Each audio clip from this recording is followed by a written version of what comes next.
আমাদের অভিজ্ঞতা, আমাদের কাজের মধ্যে অভিজ্ঞতা হলো যে আপনার নাম বলেন। হাসি না, আমিনার মা। আমিনার মা, তাকে কোনোদিন বলা হয়নি তার নাম কি। অমুকের মেয়ে হয়ে সে জন্মগ্রহণ করেছে, অমুকের ছেলে হয়ে সে জন্মগ্রহণ, অমুকের ছেলে, ওকে অমুকের নাতি। মানুষের এনআইডি নিয়ে জিল্লতি, এটা মানে বিশ্বাসযোগ্য না, এত রকমের জিল্লতি হয়। এখন আমরা বলছি যে সব হাসপাতালগুলোকে এম্পাওয়ার করে দাও এবং বাধ্যতামূলক করো, সন্তান জন্ম হলে তোমাকে এনআইডি সবকিছু রেডি করে দিতে হবে, জন্ম সনদ তাকে ওখানে দিয়ে দিতে হবে, সার্টিফিকেট দিতে হবে, অমুক তারিখে এই হাসপাতালে এটা হয়েছে। দায়ী যারা আছে তাদেরকে বলতে হবে যে তোমাকে এই কাজটা করে দিতে হবে, এটা তোমার বাধ্যতামূলক। তা না হলে এই 60 বছর বয়সে বলে জিজ্ঞেস করে আমরা জন্ম তারিখ, বলে আমার তো জন্ম তারিখ কিন্তু জানি না, তো দাও একটা বসে যেত, কত বয়স, কত 60 70 কিছু একটা হবে।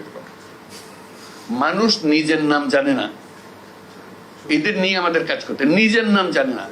আমাদের অভিজ্ঞতা, আমাদের কাজের মধ্যে অভিজ্ঞতা হলো যে আপনার নাম বলেন। হাসি না, আমিনার মা।